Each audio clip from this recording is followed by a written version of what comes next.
আশা করছি সকলে খুব ভালো আছেন, সুস্থ আছেন। আজকে বাড়িতে একটু ফুচকা তৈরি করব, আর সেইটা আপনাদের সাথে শেয়ার করব।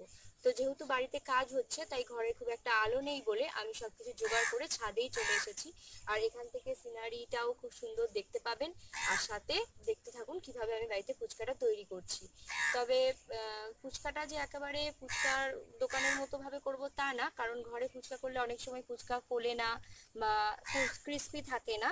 সেই জন্য আমি একটু নিজের মতো করে এটা করছি। তো দেখুন, আশা করছি আপনাদের ভালো লাগবে।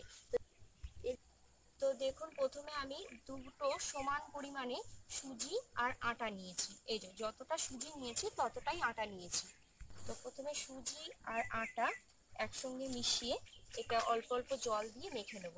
তো ফুচকা তৈরির জন্য কি হয়, আমি যেটা শুনেছিলাম সেটা হলো বি আটা বলে একটা আলাদা ধরনের আটা ব্যবহার করা হয় ফুচকা তৈরির জন্য। তো এখানে যেহেতু আমি সেটা পাইনি, আমি নর্মাল আটা দিয়েই করছি, তাই জন্য একটু সুজিটা বেশি দিয়েছি, তা না হলে ফুচকাটা ক্রিস্পি থাকবে না। তাই জন্য সুজি আর আটা সমান পরিমাণে দিয়েছি। আর এর মধ্যে আমি অ্যাড করব হাফ চামচ মতো বেকিং সোডা।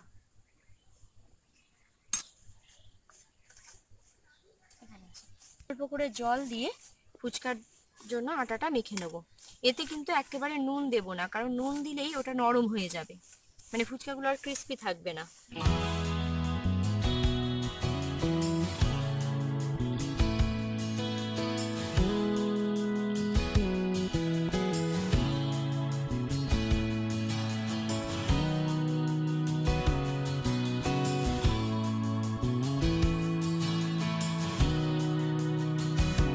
আটাটা মেখে নিয়েছি, দেখুন একেবারে শক্ত করেই মেখেছি। আর যেহেতু সুজি আছে, তা সুজিটা কি হবে, একটু জলটা যেটা আছে ময়েসটা একটু শুষে নেবে, দিয়ে ওটা অ্যাডজাস্ট হয়ে যাবে।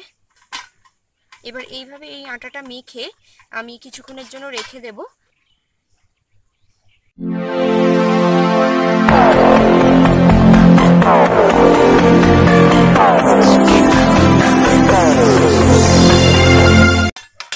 আধ ঘন্টা মতো বাদে আমি এর থেকে ছোট একটা রুটির মতো লেচি কেটে নিচ্ছি।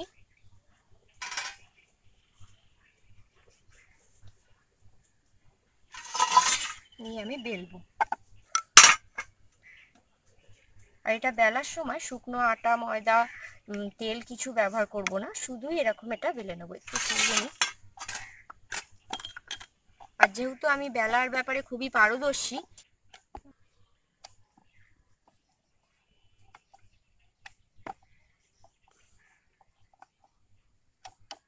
সেই জন্য যেটা বলছিলাম যে বেলার ব্যাপারে যেহেতু আমি খুব পারদর্শী, তো সেই জন্য আমি বড় করে একটা বেলে তার থেকে ছোট ছোট করে কেটে নেব।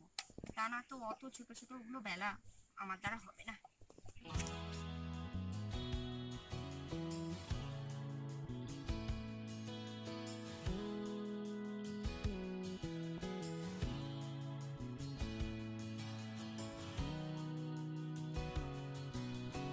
কাটার ব্যবহার করেও এগুলো কাটা যায়, আর পারলে ছোট ছোট করে যদি বেলে নেওয়া যায় তাহলে তো আরো ভালো।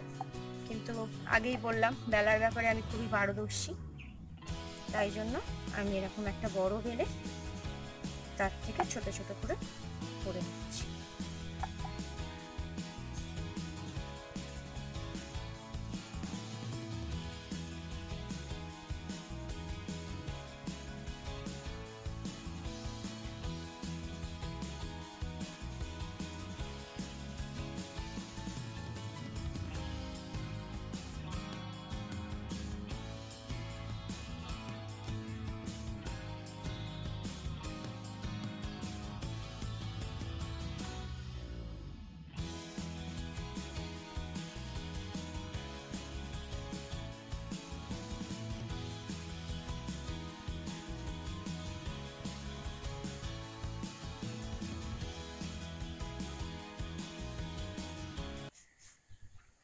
তো সব কটা মানে যে কটা করবো আমি অল্প কটাই করছি। তো সে কটাকে বেলে রেডি করে নিয়েছি, আর এগুলো আবার রেখেও দিয়েছিলাম কিছুক্ষণের জন্য। এবার এগুলোকে ভাজবো। তো চলুন, ভাজার জন্য আমাকে তো নিচে ঘরেই যেতে হবে, গ্যাস ওভেনের কাছে গিয়ে। তো ওখানে আপনাদের ভেজে দেখাই যে এগুলো মানে আমি নিজেও দেখবো আর কি, যে ফুলবে না কি হবে। তো চলুন দেখি, ভাজার জন্য ঘরে যেতে হবে এখন আমাকে। তো ফুচকা ভাজা শুরু করার আগে কয়েকটা কাজ করতে হবে, যেমন এই তেঁতুলটা একটু ভিজিয়ে দেব যাতে টক জল তৈরি করতে সুবিধা হয়, আর একটু মশলা তৈরি করতে হবে। তো এইভাবে তেঁতুল অনেক দিন পর্যন্ত কিভাবে আমরা সংরক্ষণ করি টোটাল প্রসেসটার উপর একটা ভিডিও আগে শেয়ার করেছিলাম, লিঙ্কটা দিয়ে রাখবো ডেসক্রিপশন বক্সে, আপনারা চাইলে চেক করতে পারেন। আশা করছি আপনারা যদি চেক করেন ভিডিওটি আপনাদের ভালো লাগবে। আর বিধাত্রীকে আশপাশে ঘোরাফেরা করছে, সেটা তো দেখে বুঝতে পারছেন। তো যাই হোক, ওকে নিয়েই সব কাজ করতে হয়।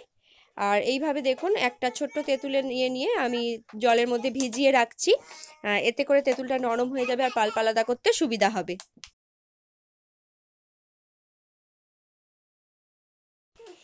আর একটা ফ্রাইং প্যান বসিয়ে দিয়েছি, সেটা গরম হলে তার মধ্যে দুটো শুকনো লঙ্কা দিয়ে একটু ড্রাই রোস্ট করে নিচ্ছি। লঙ্কাটা ভাজা হতে একটু বেশি সময় লাগে বলে ওটাকে আগে দিয়েছি। আর লঙ্কাটা একটু ভাজা ভাজা মানে ড্রাই রোস্ট একটু হয়ে গেলে তারপর তার মধ্যে আমি গোটা জিরে আর গোটা ধনে অ্যাড করব। তো গোটা জিরে, গোটা ধনে আর শুকনো লঙ্কা এই তিনটে উপকরণকে খুব ভালো করে ড্রাই রোস্ট করে নেব।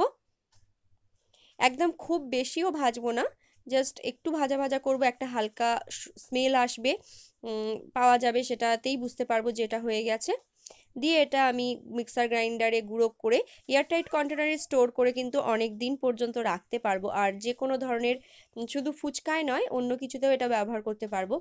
তবে আমি মানে যতটা জানি যে শুধু এই তিনটে উপকরণ দিয়েই ফুচকার মশলাটা কিন্তু খুবই ভালো হয়। আগেও বাড়িতে ট্রাই করেছিলাম, খুবই ভালো লেগেছিল।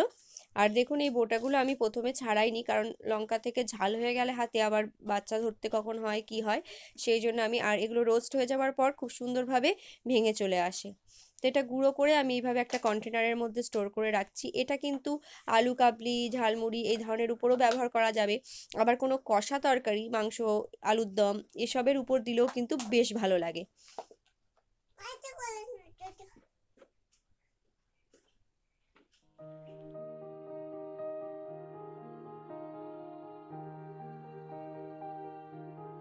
তো মশলা রেডি হয়ে গেছে, সব কিছু জোগাড় করে নিয়েছি, এবার ফুচকা ভাজাটা শুরু করে দিচ্ছি। একটা একটা করে দিয়ে এইভাবে তেলে নাড়া দিলেই কিন্তু ফুচকাটা ভালোই ফুলছে।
তো এবার ফুচকার জন্য আলুটা মেখে নেব।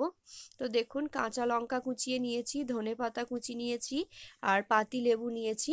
এখানে যদি গন্ধরাজ লেবু ব্যবহার করা যায় তাহলে কিন্তু আরও ভালো হয়, আমি পাইনি, পাতি লেবুই নিয়েছি। আর ছোলা আর মটর ওভারনাইট ভিজিয়ে রেখেছিলাম, তারপরে সিটি দিয়ে প্রেসার কুকারে সিদ্ধ করে নিয়েছি। এই সমস্ত দিলাম, আর একটুখানি নুন দিচ্ছি, বিট নুন দিচ্ছি এর মধ্যে।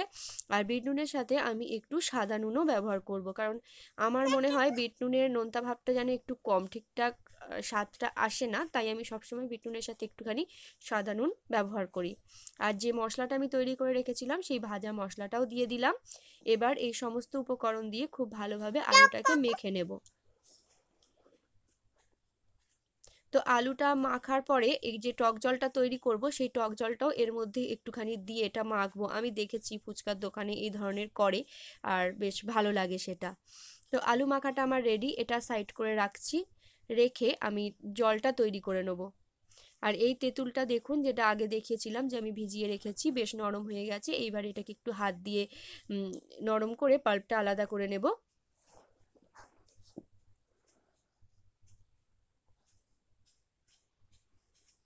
আর এই যে খোসাগুলো আছে এগুলো ফেলে দেব, শুধু জলটা নেব, নিয়ে এটার মধ্যে আরও জল অ্যাড করতে হবে। তো অন্য একটা বড় পাত্রে আমি টকটা নিলাম। আর এটা কি করব দেখুন, একটা ওই বাটির মধ্যে আমি কাঁচা লঙ্কা আর ধনেপাতা সামান্য একটু নুন দিয়ে একটুখানি মেখে নেব। এইভাবে করে জলের মধ্যে লঙ্কা আর ধনেপাতা অ্যাড করলে ঝাল আর ধনেপাতার ফ্লেভারটা কিন্তু খুব ভালোভাবে জলের সাথে মেশে। এগুলো যদি এরকম কুচি করেই জলে দিয়ে দিই তাহলে আমি দেখেছি অতটা ভালো টেস্টটা আসে না, কিন্তু এইভাবে দেখুন ধনেপাতা আর কাঁচা লঙ্কার মধ্যে এইভাবে মেখে তারপর এটাকে জলের মধ্যে দিলে খুব ভালো লাগে। আপনারাও যদি কখনো ফুচকার জল বাড়িতে তৈরি করেন তো এইভাবে করে করবেন, দেখবেন ভালো লাগবে।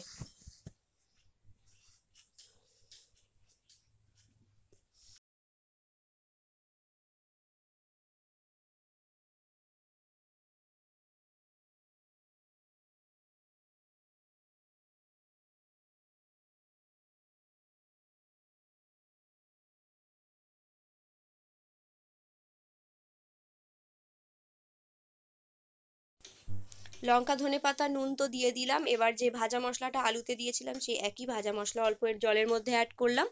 আর একটু বেশি করে এবার জল দিয়ে দেব, যতটা জল প্রয়োজন ততটা মতো জল দিয়ে এটা তৈরি করে নেবো। আর এর মধ্যে একটু লেবুও অ্যাড করে দেব।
না না বাবা, ফুচকাটা দেখো বাবা, ফুচকাটা কোথায়? কোথায় একটু ভালো করে দেখাও দেখি ফুচকাটা। এই ফুচকাটা দেখি, দেখি ফুচকাটা করে দেখাও। খাও, একটু খাও। একটু খেয়ে